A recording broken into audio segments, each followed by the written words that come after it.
Bonjour à tous, bienvenue sur l'Algo, le podcast des vingtenaires en quête de sens et de réflexion sur l'actualité. Aujourd'hui, qu'est-ce que nous avons au programme, Mathilde? Eh bien, au programme, nous allons commencer par le petit instant météo, comme toute bonne radio que nous sommes. Ensuite, je vous parlerai de mon activité que je lance, je deviens officiellement artiste-auteur. Et puis, un nouvel épisode de la chronique de la décroissance qui fait battre vos cœurs, la vie sans 4G. Et enfin, on finira ce petit épisode par le courrier des lecteurs. Nous avons aujourd'hui 2 auditeurs qui nous ont envoyé des petits messages.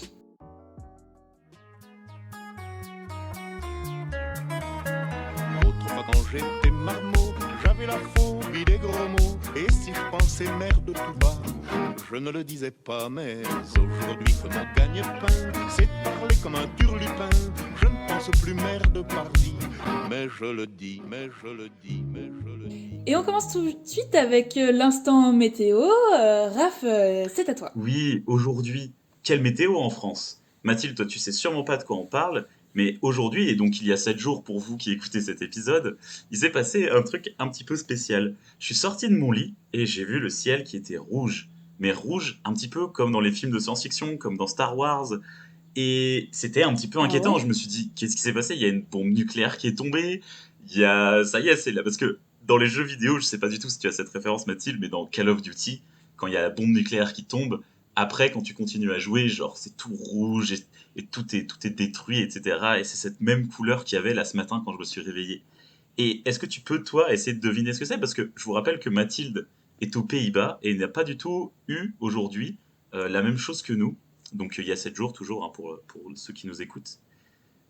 Mathilde, à ton avis? Ah non, je sais pas. Est-ce qu'il y avait des gens qui lançaient des fumigènes à côté de chez toi? Est-ce que le ciel était rouge? Est-ce que tu étais daltonien? Je ne Non, sais non, pas. non. En fait, Subitement. il y a eu un phénomène qui a lieu de temps en temps, et bah, surtout à cette période-là, mais ça faisait longtemps qu'il n'avait pas eu lieu, ou il y a un an à peu près. En fait, il y a eu une pluie qui est remontée du désert du Sahara, chargée de sable. Hmm. Et en fait, bah, tout simplement, toute la journée, et je rigole pas, là ça l'est encore quand je regarde par la fenêtre, toute la journée a été rouge, le ciel a été rouge, les pluies, elles ont laissé sur les voitures des quantités de sable genre incroyables. Et j'ai vu des reportages sur Lyon, Mâcon, et dans les Pyrénées aussi, c'est fabuleux. Il y a des photos que je vous invite à aller voir qui sont très très belles. On dirait des dunes de sable quoi, qui ont été transportées par cette pluie et cette tempête qui est actuellement, notamment au Maroc et un peu plus bas dans le désert du Sahara. Voilà, c'était l'instant météo. Mais c'est super intéressant parce que moi, je me souviens de l'année dernière du coup. Et ben, c'était le jour de mon déménagement, donc j'étais à Albertville l'année dernière et je déménageais à Belfort. Et je me souviens du coup de ce jour de déménagement où c'était, en fait, il y avait un brouillard épais et ouais, un peu jaune, rougeâtre. Et en plus, il nous a suivis, du coup, j'ai pris la voiture de Albertville jusqu'à Belfort, donc tout en remontant. Et c'était un brouillard qui était vraiment Ah bah ouais, constant en non, c'est fait. impressionnant. Et moi, j'avais pas eu la réponse avant quelques jours, du coup. Donc, effectivement, du coup, ça doit être assez. Je savais pas du tout que c'était comment. C'était vraiment la première fois que je le voyais l'année dernière. Du coup, je savais pas que ça arrivait de temps en temps. Peut-être plus en plus de ce côté de la Ouais, France, c'est non? ça, en fait, souvent dans la vallée du Rhône, ça remonte bien, ça part des Pyrénées et ça remonte vers la vallée du Rhône. Alors du coup, peut-être que toi aussi qui n'étais pas du même coin, forcément, t'en Et as pas ouais. eu. Mais moi, je me rappelle, enfant, mon père, il disait toujours, ah, c'est la pluie qui arrive du Sahara. Et du coup, tous ceux qui avaient nettoyé la Euh, voiture la veille étaient déçus parce que bah, il fallait recommencer le lendemain. Et après ce petit instant météo, je vous parle de ma nouvelle activité d'artiste-auteur.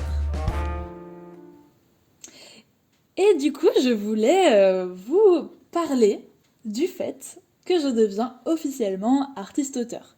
Alors, clairement, à part recevoir des courriers de l'URSSAF, ça ne change pas beaucoup mon quotidien. Mais j'aime bien le dire, oui, oui, je suis artiste-auteur, oui. Et en fait, pourquoi artiste-auteur? Parce que c'est un statut officiel particulier. Et du coup, je l'ai annoncé officiellement sur mon compte Instagram d'artiste, du coup, entre guillemets, d'illustration.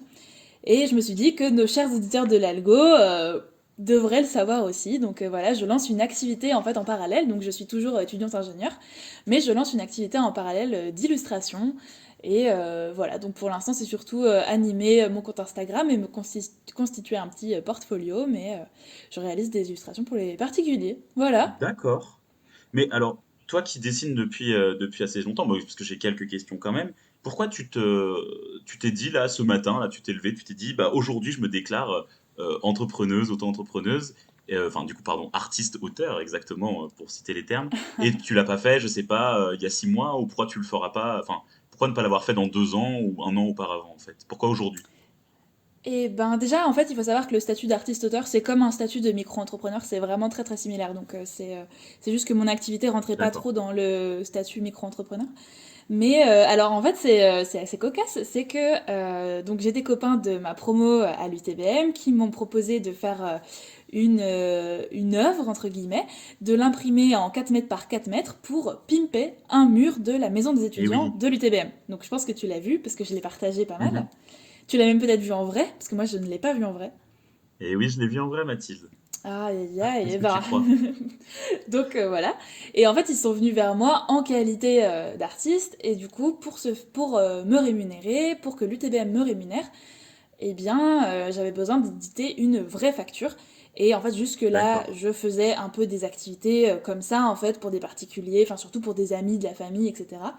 Mais là, je me suis dit, bah ok, c'est le moment, c'est l'occasion, j'y pensais déjà depuis un moment, mais go faire un vrai statut et puis avoir un vrai cadre légal. Ce qui veut dire Mhm. aussi que je paye des impôts, donc c'est à peu près 30% de chaque vente que je fais. Donc en fait, je paye pas d'impôts si je fais rien comme vente, mais je paye à peu près 30% d'impôts pour chaque vente, donc ça fait aussi augmenter mes prix, mais du coup, maintenant c'est un vrai cadre légal et du coup c'était lié à cette commande du coup D'accord. pour la promo 19 de l'UTPM.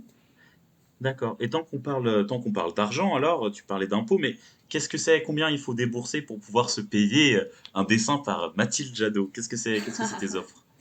Et ben, c'est super intéressant déjà que tu l'amènes en termes d'argent, parce que du coup, j'en ai pas encore parlé sur mon compte Insta d'argent, et ce qui est très compliqué dans nos métiers artistiques un peu, c'est que il n'y a pas vraiment de grille tarifaire, tu vois. Je peux pas dire Mhm. un personnage, c'est 50 euros, tu vois.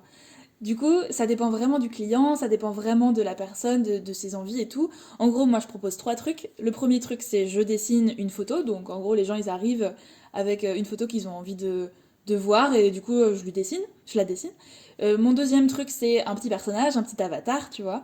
Donc, c'est juste, par exemple, toi, t'aurais envie d'un petit personnage pour illustrer, bah, par exemple, ton compte ASMR, et ben du coup, je t'en ferai avec plusieurs templates, avec plusieurs positions, peut-être des accessoires, peut-être même des petits gifs, etc.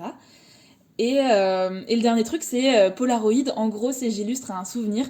Tu vois, par exemple, si nous, on voulait illustrer le souvenir de quand on est allé visiter le village de Cachi en Argentine, et bah du coup, je Ouais. reprendrais un endroit qu'on a bien aimé, avec une tenue qu'on portait, mais pas forcément le même jour, avec peut-être des éléments de personnes, enfin des personnes qu'on a rencontrées un peu autour, etc. Des choses qui nous ont marquées, etc. Donc c'est vraiment construire un souvenir en fait. Et pourquoi pas ajouter une petite BD d'une interaction qui nous a fait rire, etc. C'est Et super intéressant, hein. Ton du coup, concept, je ouais. trouve, il est super intéressant, ouais. Du coup, c'est encore un peu en travail, mais c'est un peu l'idée. Et puis, du coup, les prix, bah, donc, je pense que le plus basique, donc un petit avatar en noir et blanc, ça va être autour des 30-40 euros, un truc comme ça, 30 euros peut-être, avec plusieurs poses, etc. Et puis après, on va monter assez vite à le Polaroid, par exemple, ça va être à partir de 130 euros, quelque chose comme ça, tu vois, pour un truc hyper Mhm. complet et tout. Mais c'est pas simple. La facturation en tant qu'illustrateur, mais aussi en tant que graphiste ou tout ça, vraiment pas très très simple quoi. Peut-être Ah qu'on bah pourra ça en c'est sûr, reparler. hein, ouais. Et puis voilà quoi, entre les gens qui veulent te rémunérer en visibilité et les gens qui comprennent pas qu'il faut passer du temps sur, sur un dessin. Oui, c'est En sûr. tout cas, bah, nous, on te souhaite tout le meilleur là-dessus. Je me rends compte que j'avais pas trop réagi quand tu as fait l'annonce, mais c'est parce que moi, je le sais depuis un certain temps, notamment bah, parce que moi-même, j'ai fait appel à tes services en tant qu'illustratrice, on en avait déjà parlé, notamment pour ma chaîne Ouais, ASMR, et à l'époque, tu m'avais déjà expliqué que tu allais passer bientôt, très prochainement, en mode bah, artiste-auteur, notamment pour pouvoir, oui, te faire payer par l'UTBM. exact. Une dernière question, où est-ce qu'on peut te suivre? Comment on fait si voilà, demain on veut te contacter pour avoir un dessin, je pense notamment pour nos auditeurs. Voilà, comment est-ce qu'on fait pour te retrouver? Et bah c'est très simple, c'est Mathilde Galerie sur Instagram, donc Mathilde Galerie tout attaché et Galerie à l'anglaise, donc Galery. Mathilde Galerie sur Instagram. Voilà. D'accord. Eh ben, merci beaucoup pour ces informations. Merci à toi. Je vous propose qu'on passe tout de suite sur un nouvel épisode de la chronique de la décroissance, la vie sans 4G.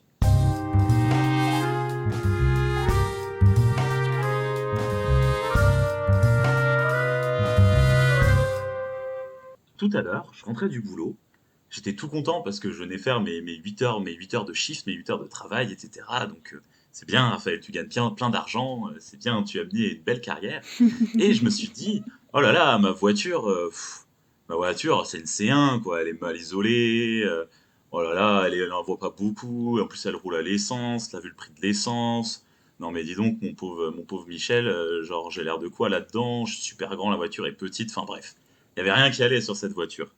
Et là, je me suis dit, putain, mais en plus, hier, j'ai des articles. Il y a la Peugeot i207. Non, je sais plus exactement. J'ai même oublié la référence. Je m'y connais pas du tout en voiture. Mais bref, une super voiture électrique. Elle fait pas de bruit. Elle a du couple moteur. Elle a de l'autonomie. Du coup, elle roule à l'électrique. Du coup, c'est moins cher. En plus, en ce moment, il y a des aides de l'État pour la voir et tout. Et je me suis retrouvé comme ça à idéaliser, bah voilà, le changement d'une voiture. Et je pense que bah c'est tout à fait normal parce que bah c'est stylé, c'est un changement de statut, c'est un changement de Ouais. bien, etc. Et puis voilà, ça fait rêver, quoi. Et après, je me suis dit, mais attends, du coup, là, tu vas mettre beaucoup d'argent parce que, bah oui, ça coûte cher dans un bien, en fait, dans une voiture. Alors que, en vrai, si tu penses au fond de toi-même, qu'est-ce que tu as envie de faire? Tout ce que j'avais envie de faire, c'était voir mes copains pour faire la fête, trouver un boulot qui m'intéresse de ouf, partir en vacances, partir faire le tour du monde, revoyager en Argentine, partir visiter le Japon, partir faire de la randonnée dans les Alpes. Genre, bon, ok, peut-être dans la randonnée dans les Alpes, il faut une voiture, mais sinon, tout le reste, bah, j'ai pas besoin de cette voiture et je peux trouver plein d'autres moyens qui sont beaucoup plus adaptés pour me déplacer. Du coup, je me suis dit, en fait, j'avais pas envie, j'avais pas envie d'avoir des objets, j'avais envie d'avoir des moments. Et j'ai réalisé un peu ça, que finalement, en fait, gaspiller bah, de l'argent et de l'énergie et du temps pour avoir des objets, ça m'intéressait pas du tout, que je voulais avoir des moments. Et c'est là que je me suis dit, putain, c'est stylé pour la vie sans 4G. Après, j'ai un petit peu poussé mon raisonnement, je me suis dit, attends, Raph, si tu dis ça, c'est quand même que t'es dans un certain confort, on va dire, matériel alors, parce que t'as pas besoin d'objets, etc et que tu as déjà tout, et que c'est pour ça que tu dis ça et tout. Mais en fait, si tu continues vraiment et que tu extrapoles un peu, moi actuellement, bah, je possède des habits, je loue un appartement, donc je possède pas d'appart, de biens immobiliers, enfin voilà, tu vois, genre c'est pas mon chez moi, j'ai pas de chez moi à moi où je peux me réfugier, etc. Et ça coûterait super cher d'en acheter un. Et en fait, finalement, comparé à plein d'autres gens, notamment bah, tous les darons qui sont propriétaires de leur maison, qui font de la loc, etc., plein de milliardaires qui ont 20 000 trucs, plein de gens qui ont des œuvres d'art et tout. En fait, ok, je suis dans un confort matériel, et je peux pas le nier, tu vois, mais je suis pas non plus quelqu'un qui surpossède des objets, disons, je suis dans la moyenne de, je pense, des gens de mon pays, parce que je suis encore étudiant et j'ai pas encore trop de pouvoir d'achat. Et voilà, du coup, ce que je voulais dire aujourd'hui, c'est qu'il y avait un espèce ouais, de paradoxe entre cette possession d'objets et et cette, ce temps qu'on pouvait avoir, et que voilà, si je pouvais résumer une espèce de cap que je me donnais dans ma vie, c'était vivre des moments, pas des objets. C'est beau. Très belle conclusion. Voilà, voilà pour la vie sans 4G. Je suis très content de cette chronique, j'en profite pour parler, cette chronique un peu de décroissance, cette Ouais. chronique un peu où on renoue avec des trucs hyper simples. Et franchement, je suis trop content. Voilà. Et je suis super surprise que finalement, toutes les semaines, on trouve des nouvelles choses à raconter dans la vie de sur 4G. Et ça fait la transition parfaite avec la prochaine rubrique qui est le courrier des auditeurs. Et on commence tout de suite avec justement une réaction sur la vie sans 4G.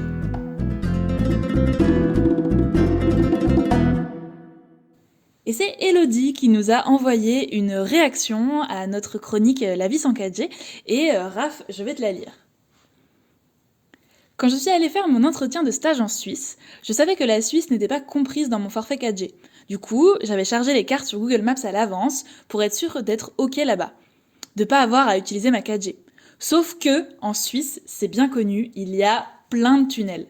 Et forcément, le GPS dans les tunnels, résultat, je me suis perdue avant Neuchâtel, j'ai dû allumer ma 4G, je suis arrivée en retard à Neuchâtel et j'ai fini par payer 40 € de forfait téléphonique sur ma facture du mois d'après.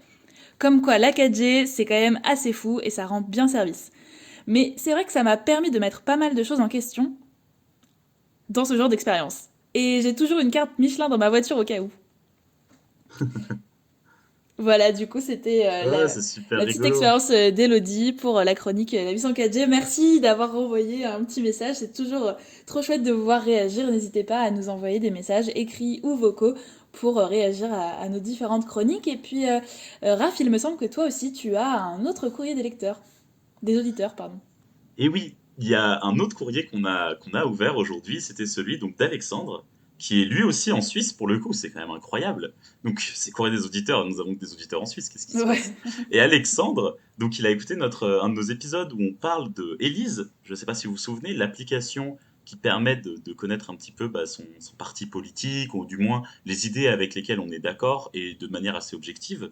Et en fait, il a découvert, donc pour ceux qui nous écoutent qui sont en Suisse, un site qui marche très bien, qui s'appelle smartvote.ch, et qui lui, et alors c'est rigolo, il est adapté à toutes les élections. En fait, c'est pas que pour l'élection présidentielle ou législative ou cantonale ou je ne sais quoi. Tu as la liste des élections qui vont arriver avec les dates et tu peux cliquer sur chaque élection et ça te renvoie avec tous les candidats, tous les partis, tout ce qu'ils proposent en plus, c'est très concret et voilà, je trouvais ça assez intéressant de le signifier ici. Et puis, bah, merci aussi, Alexandre, de nous faire remonter ça.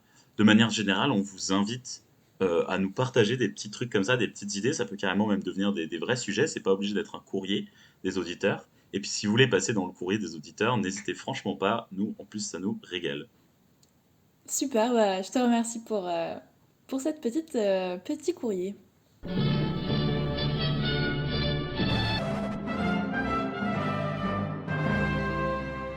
Bah du coup, c'est la fin de l'épisode. Raph, merci beaucoup pour cet épisode qui était peut-être un peu moins long que d'habitude, mais toujours aussi intéressant.